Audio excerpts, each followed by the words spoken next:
Sloan, as an agency person, do you at all feel threatened by by the crowdsourcing, especially on the creative side? And even though you've used it before, do you view it as a tool? Do you view it as both? Yeah. Well, I mean, I think in the case of Victors and Spoils, what's been so interesting is to see these niche, small boutique agencies pop up, take a hold of a market that, you know, is very current of the moment, build up enough of a book of business to get sold and to, you know, basically get sold back in to probably where a lot of the founders flew from, because they couldn't Yeah. they couldn't handle being in that big box anymore. So I think, you know, what the rise of the niche agency, of having something that you're really passionate about and being able to be small and nimble enough to get it done, is really quite remarkable. And we see it with infographic. You know, there's some really great boutique startup agencies that are creating infographics. We do see it in crowdsourcing. And I don't think that, you know, it's not that it's a threat, it's exciting. It's exciting because when you're part of, you know, a large agency, a large brand, it's hard to get decisions through. It's like any bureaucracy, it's like anything. So being able to be small and come up with ideas and a platform, I think is a, you know, really exciting opportunity. And, you know, in the case of the Victors and Spoils is in Boulder, another Boulder-based boutique agency, Napkin Labs, has a number of crowdsourcing, you know, that they're doing with Domino's. They just ran a really interesting campaign around new uniforms for delivery people. I mean, I think that there's a lot of other places where it's not threatening, it's an opportunity to pull back the onion layer, to expose the consumer to something that before they were never a part of. And to me, that's why I love social media as a communication tool. And I don't come from an agency background, I should probably disclose.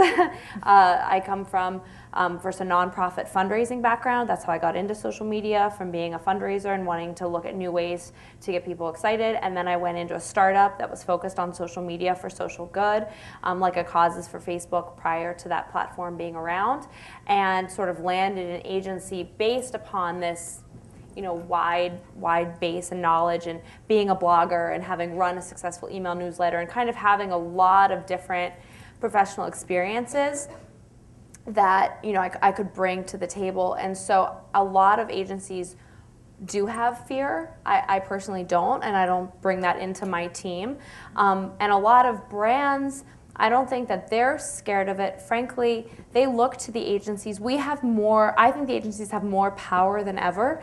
I thought long and hard about going into an agency versus a brand, because I had a choice. I could have done anything. I mean, we can all do anything we want with our careers and our lives. And so when I was looking at what I want to do next, I said, do I want to go to a brand? What does that look like? If I'm in a digital marketing, ad creation, you know, integrated communication, blah, blah, blah, all the different phrases that are being used, what does that look like versus going into an agency, and what does that look like? And I think that agencies more and more are partnering together. There's the phrase IAT, integrated, you know, agency team, and that means that I'm in meetings all day with the media buyers, the ad agency, the PR, the communication, the boutiques. Everybody's coming together to create these unified plans. And for something like a GeniusRocket, they can help us build the infrastructure, and they can help us put together a lot of the tools if we don't have the developers or we don't have the designers. There's sort of more seats at the table at the same time the table is getting smaller, and we have to sit a little bit closer to each other. So I think that some of the largest agencies with really big egos are certainly scared, and they're frightened because they feel like something's going to be taken away from them.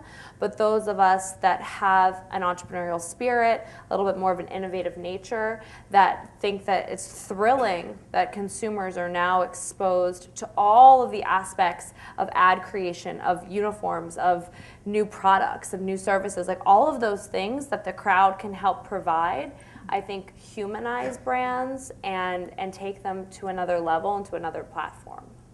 And part of that, I think, is because the agency of record, this idea that, you know, we are the agency that handles Coke, or and you know, whatever. And Coke's a little bit different. It's such a huge behemoth. But you take smaller brands that you may all know. In the past, they've had the agency of record that sort of covers everything. And that's disappearing. So that's why you end up with these situations where you have these integrated teams with 5 or 6 different companies coming in to fill a full campaign. And honestly, if we lived in the world of agency of record still, companies like ours wouldn't exist, because that would just be incorporated into that larger agency of record. Right, so you're not, basically what you're saying is that you're not disrupting sort of the way that ads are made. You're kind of creating another tool or another sort of outlet, or would you call yourself disruptive? I would say it's disruptive. Yeah, Okay. absolutely. But I will tell you that we came into this model saying, gosh, if we can make ads for a quarter to a tenth of the cost of an ad agency, agencies are going to want to use this too. Mm-hmm. But do you end up, the time spent, like you said, parsing through those things, or you guys have to kind of curate who it goes out to, does that maybe equal it out in the end, and it's similar to the same price? Because there is like an element of actually sorting through all this stuff. And that's where the technology comes through. I mean, that's really where, within our platform, we do rely upon the technology, because we have a ton of metadata assigned to everybody. So the sort of analogy of left side, right side of the auditorium is, we know what everyone on the right side is good at. We know what everyone on the left side is good at because it's come from the reviews. But yeah, you're building, I'm very clear in the fact that we are not a platform, and we're not a full agency, but we have those agency tendencies to be like, we know who our best players are. And also, some brands have celebrities they use. So adding in a certain mix, the people that are going to be advertising the Super Bowl, the Olympics, they have multi-year deals, and they're, it's a totally different thing. So next time you're flipping through a magazine, watching TV, watching Hulu, however you digest, media today, look at ads and say, how are these being produced? Is high quality? Is it low? Right. Is it changing? Do they have one tagline they're always using with one person? Has that somehow gone away? Right. Any time that there's a life cycle change for a product, there's a great opportunity to come up with a new idea, and I think that a crowdsource version is a great idea. So we know, in the agency world, that a great way to hook somebody into a product is whenever they're going through a life change. When you graduate college, when you get married, when you have a baby, any of those things are when products and brands are going after you. That's just a big piece of it. And it's the same thing, frankly, for I think agencies when we're looking for opportunities for brands. A brand says we're launching a new product, and we think, oh, this is our chance to change the game, because that new product doesn't have this whole playbook of how they've always operated. Right. And those, I think, are the best ways. That's one really, I think, key area where we can go in and say, let's do it differently. It's interesting. I've heard a lot of people say the real opportunity for crowdsource, especially crowdsourced video, is online, because they want to run all different kinds of ads targeted at all different kinds of people. You can target in ways that you can't do it on TV. But I feel like crowdsourcing will really get its credibility when the 30-second spot on TV is made by an amateur. Is that something that can happen or will happen, or maybe it has happened? So one of my personal frustrations with a lot of the Doritos ads and a lot of the crowdsource ads in general that get made, that you see on TV, is they tend to be very sophomoric in humor. You don't tend to get the Darth Vader ad was funny, but it was also very touching, this little kid. Or the Super Bowl ad from last year with Detroit and for Oldsmobile, correct? I think.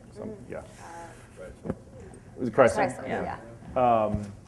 So, those are incredibly powerful ads, and there's no reason that can't be done by crowdsourcing. Personally, I think what you need is an overlay. I think you need the GeniusRocket or the Victors and Spoils model to have the brand saying, no, I'm not just going to come back in 30 days and find this amazing ad. It's going to be like, let's look at the ideas. So let's vet some of the ideas first, then let's vet the teams, then filter out all the fart jokes. Yeah, exactly. All of the people getting kicked in the head. And if you look at the Doritos ads year after year, it's not to say they're bad. They work. They're the most popular ads, but they tend to be, this is just a personal desire, I'd love to see some gripping, powerful content come out of crowdsourcing, and it just has, especially on the contest side, and it just hasn't happened yet. It's low-hanging fruit. It's low-hanging fruit.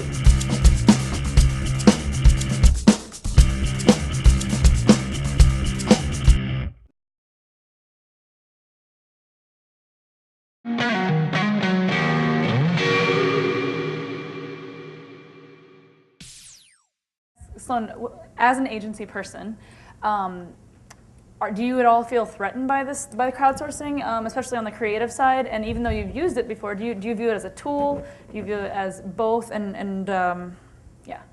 Well, I mean, I think in the case of Victor's and Spoiling more. So I think what the rise of the niche agency of having something that you're really passionate about and being able to be small and nimble enough to get it done. What's been so interesting is to see these niche, small boutique agencies pop up, take a hold of a market that is very current of the moment, build up enough of a book of business to get sold and to basically get sold back into probably where a lot of the founders flew from because they couldn't Yeah. they couldn't handle being in that big box anymore.